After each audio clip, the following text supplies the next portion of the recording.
Poštovani gledalci, dobroveče. Dobrodošli u emisiju Izbori 2016. Ovo je predizborni. Poštovani gledalci, dobroveče. Dobrodošli u emisiju Izbori 2016. Ovo je predizborna emisija. Naš večerašnji gost je gospodin Žika Gojković, potpredsjednik Srpskog pokreta obnove i predsjednik Gradskog odbora Srpskog pokreta obnove Sombor. Inače, nosilac liste broj 2 pod nazivom Sombor u srcu Srpski pokret obnove. Dobroveče i dobro nam došli. Dobroveče. Srpski pokret obnove na lokalne izbore u Somboru izlazi samostalno. Ko je doneo tu odluku i koji su razlozi da Srpski pokret obnove upravo sam izlazi na ove izbore, naravno na lokalu? Odluku kao i uvek je donelo naravno predsjedništvo gradskog odbora, ali to predsjedništvo gradskog odbora kao i uvek do sada je bilo jedinstveno u svim svojim odlukama. Iako ova odluka se, kada kažem, nekako nametala sama od sebe kao proizvod našeg rada u proteklom periodu. Tu ne mislim samo radu u protekle 4 godine ili da kažem godinu i po dana koliko smo u vlasti u gradu Somboru, nego i mislim i na period od ranije. Mi smo i na prošle izbore izašli samostalno, jedna od retkih lista koja je izašla samostalno kao i ovaj put. Mislim da je uz Srpski pokret obnove jedino još Radikalna stranka i Liga socijaldemokrata Vojvodine, ostalo su sve koalicije od 2, 3 do 7 stranaka. I shvatili smo da kada izlazite samostalno, da onda na najbolji mogući način možete i da reprezentujete vaš program, da prikažete građanima šta je to što ste vi radili, da ne preuzimate odgovornost za nečiji nerad ili ono što nije bilo dobro u proteklom periodu i na najbolji mogući način možete da izvršite i kontrolu svih svojih kadrova i da vidite na koga u budućnosti možete da računate.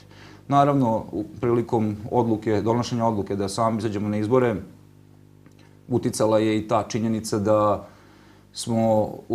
imamo sve više i više članova, sve više i sigurnih glasova, da smo jači nego što smo bili na prošlim izborima. Čak bi se usudio reći kao neko ko je skoro 25 godina član Srpskog pokreta obnove, da smo jači nego ikad, čak i 90. godina. Po organizaciji potpuno sam siguran da možemo da pariramo i ne samo ovim najvećim strankama, nego i nekim većim strankama u mnogo većim gradovima.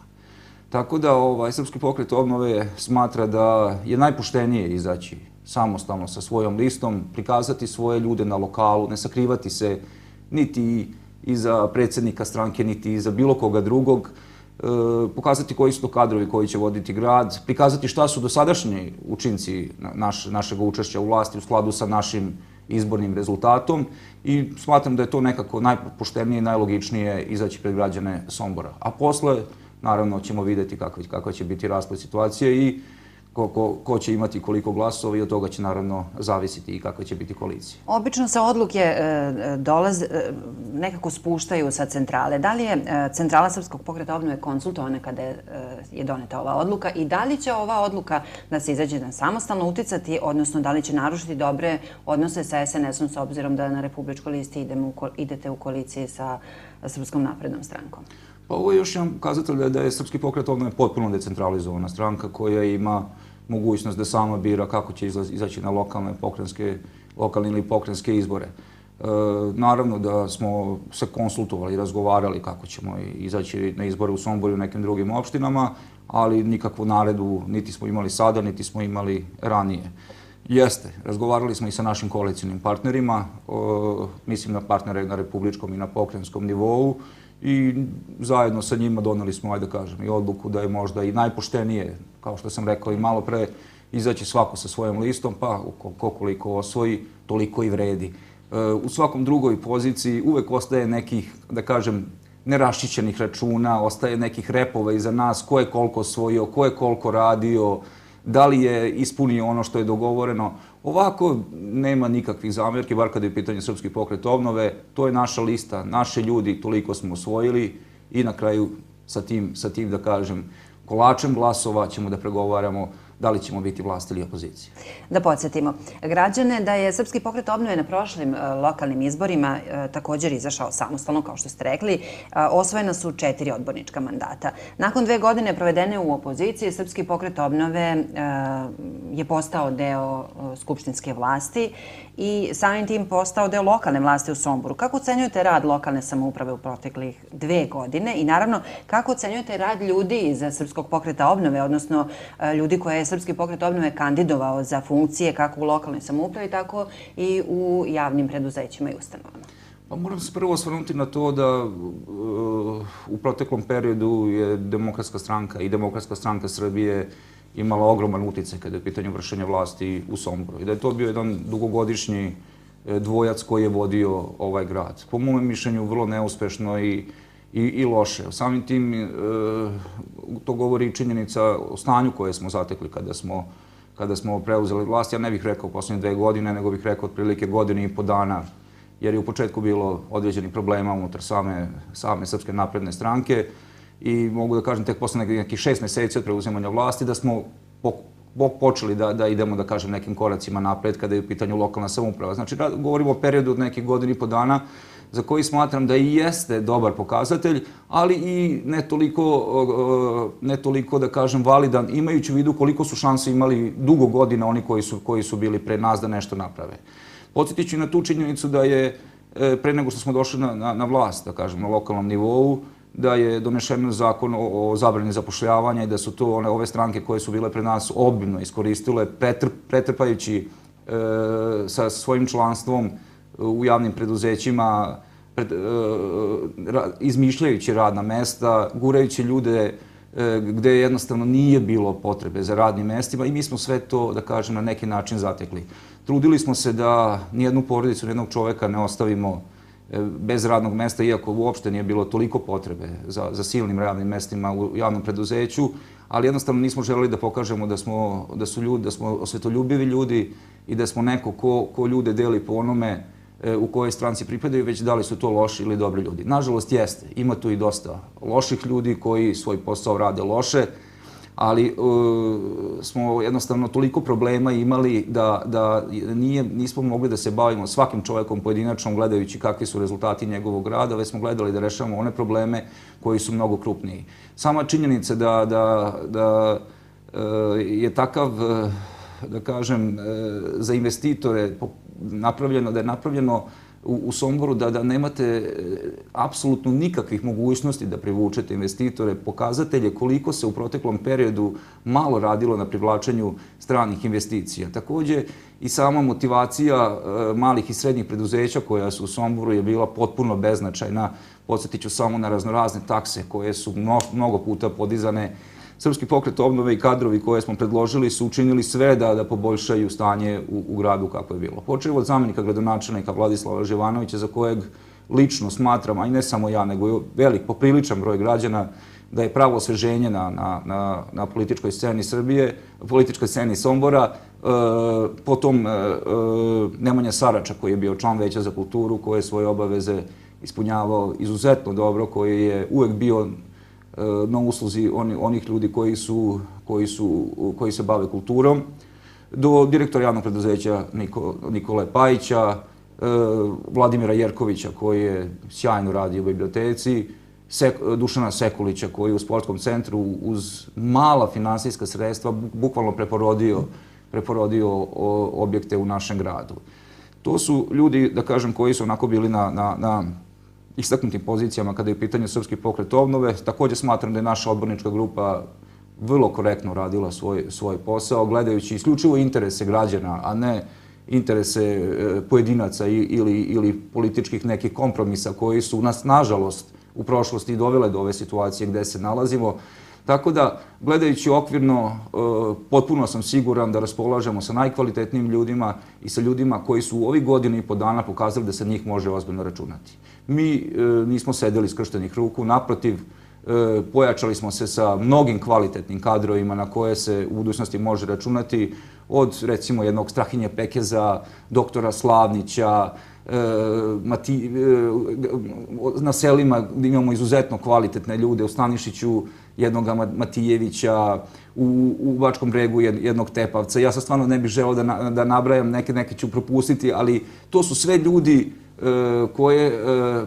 koji su izuzetno poštovani u svojim sredinama, koji nemaju nikakve mrlje u svojoj prošlosti i zato verujemo da naš rezultat će biti dobar. Znamo da su izbori i na republičkom, i na pokrajinskom, i na lokalnom nivou i to uvek ide u korist onih velikih stranaka, jer jednostavno ljudi se u nekim situacijama se zbune, ne znaju tačno koji papir, za koga se glasa, neki idu po inerciji pa glasaju kako na Republici, tako i sve na ovim drugim papirima. I znam da smo tu na neki način hendikepirani. Ali kažem da, ponavljam, duboko verujem u kvalitet naših ljudi, kako u selu, tako i u gradu, kako među muškarcima, tako i među ženama, jer smo se uvek trudili da budemo zastupljeni maksimalno i muški deo i ženski deo stanovništva, muški i ženski deo, da kažem, kada je u pitanju i funkcije i pozicije, ne samo u stranci, nego i u gradu, i isto da budu zastupljeni ljudi kako u gradu, tako i u selu. I ja verujem da taj način rada i način razmišljanja će na ovim izborima doneti rezultat. Bili ste potpredsednik, izvinjam se, predsednik ste Sportskog saveza grada Sombora. Šta je to novo u radu ovog saveza i kako su te novine prihvaćene u gradu i od strane sportskih klubova? Da podsjetimo, Sportski savez grada Sombora dobio je i majsku nagradu Sportskog saveza Srbije. Ono što sam obećao u kampanji, to sam ispunio. Izbacili smo politiku iz Sportskog saveza, o najvažnijim stvarima u sportu odlučuju sportisti i to oni sportisti koji su izuzetno cenjeni u ovom gradu, oko najvažnijih, od samog upravnog odbora gde sam birao isključivo ljude iz sporta, gde nema nijednog člana Srpskog pokreta obnove, pa do samih komisija koje odlučuju i o finansijskim sredstvima i o podeli termina, dodeli stipendija, takođe. Evo, kad smo recimo kod stipendija, mogu da kažem da je 1/4 svih stipendija koje se podele u Vojvodini podeli grad Sombor. To dovoljno govori samo ta činjenica koliko smo, da kažem, koliko pažnje posvećujemo mladim sportistima i deci. Ponosan sam na sve programe koje smo ostvarili bez bilo čije pomoći, naravno uz podršku grada Sombora, niti od ministarstva, niti od sekretarijata, nažalost, za sport. Iako smo dobili majsku nagradu, u tom momentu nismo bili prepoznati kao neko u koga treba ulagati finansijski. Ima tu dosta stvari koje smo promenili i uradili, ali i moram i priznati da i neke stvari koje smo nasledili su takođe bile dobre i mi naravno te stvari nismo menjali. Jedan od mojih predizbornih obećanja kada je u pitanju sport je bio da selima omogućimo jedan veći deo finansijskih sredstava, jer smatram da ljudi na selima mnogo teže žive i da imaju mnogo manje izbora nego deca i mladi u gradu. Tako da smo i to ispunili. Ima tu niz, ajde da kažem, pojedinačnih stvari koje smo radili, ali ova emisija je suviše kratka. Mislim da bi samo u pitanju sporta mogli da posvetimo jednoj emisiji. Na jučerašnjoj konferenciji za novinare Srpskog pokreta obnove u kratkim crtama predstavljen je program. Istaknuto je da program nema političke elemente. Dalje u praksi, jedan program koji predloži politička stranka može da nema političke elemente? Pa ja mislim da može ako se bavite pitanjima građana. Ako se bavite ovim osnovnim pitanjima, ako osluškujete šta je to što građane muči, naravno da to ne mora da ima političku konotaciju. To što predlaže politička stranka, pa to i jeste naše i pravo, ali i obaveza da činimo. Ali, znate šta, jedno je kada vi samo uređujete one ulice gde žive neki politički funkcioneri, a drugo je kada vi uređujete one ulice gde je stvarno to neophodno da se uradi. Tada nema političke konotacije.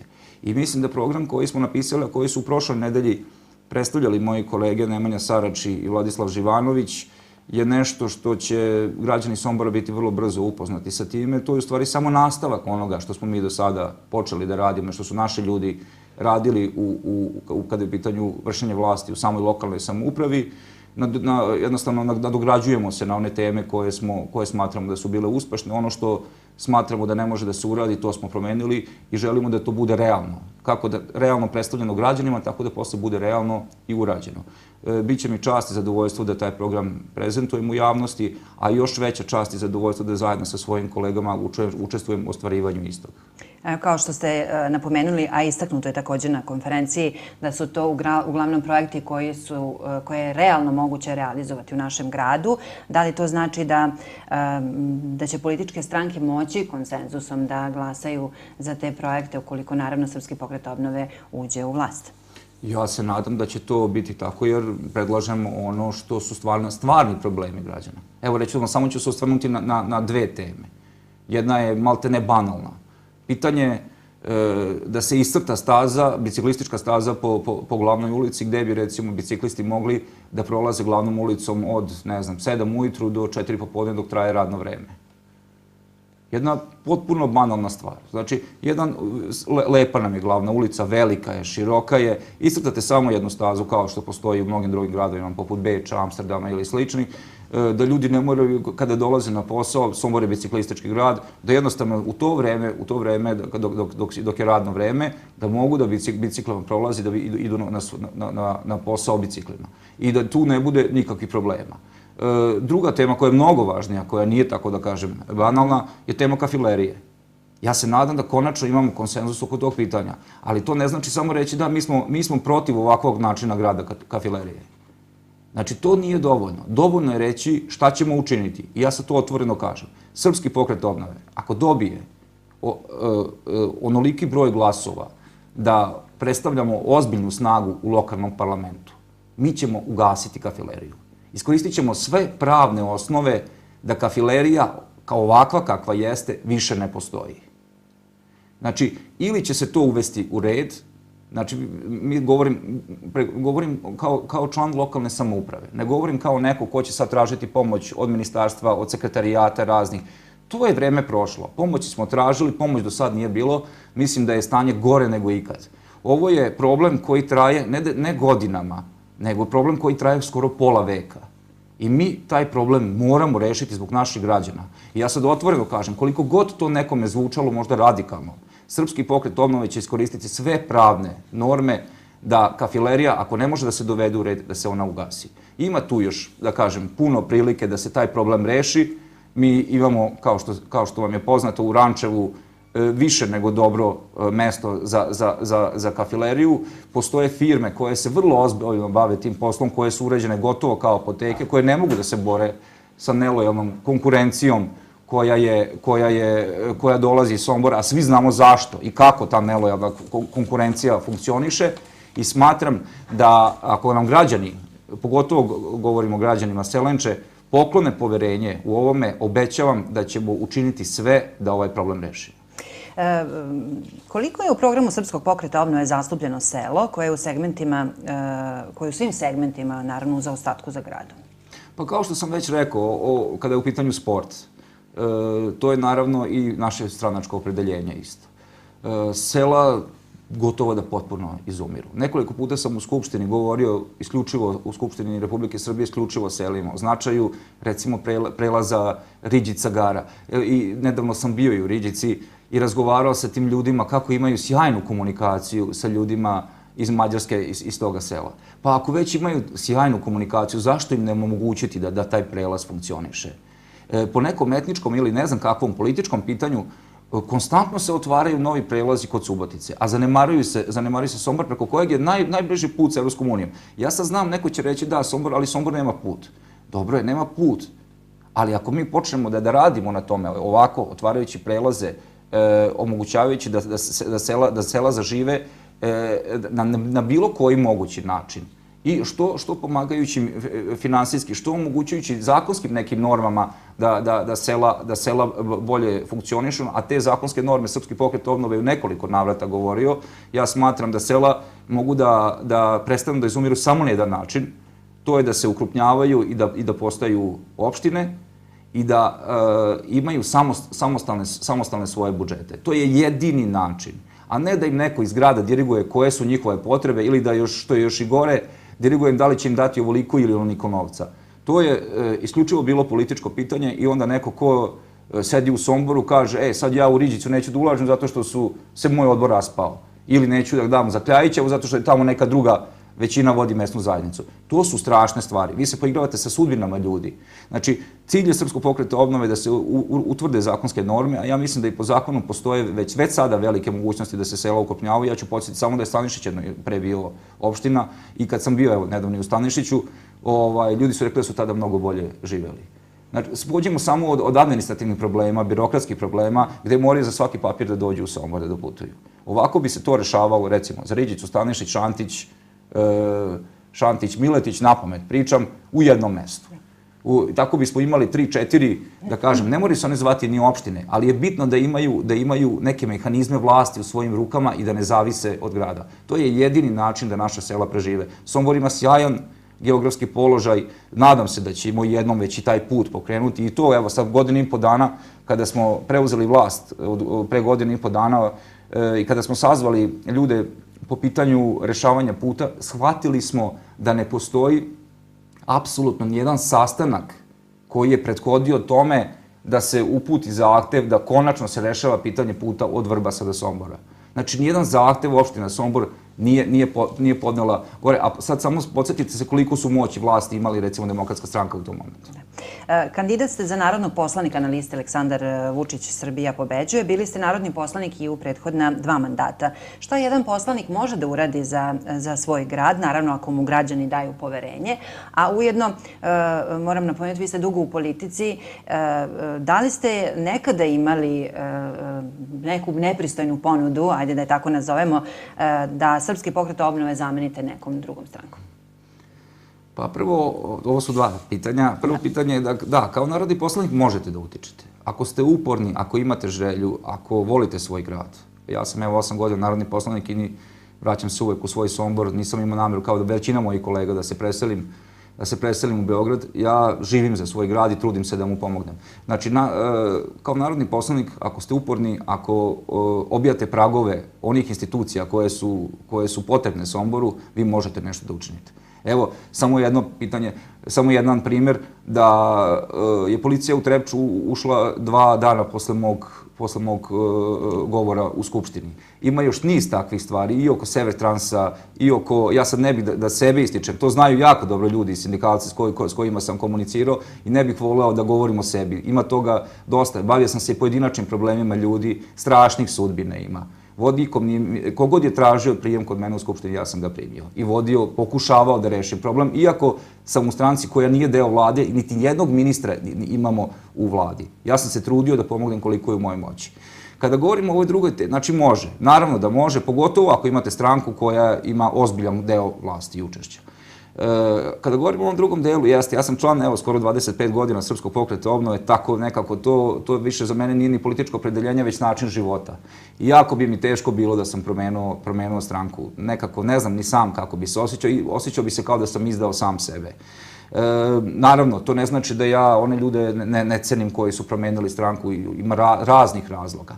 Ali nekako sam ostao, bez obzira što ta stranka više nije onoliko jaka koliko je bila.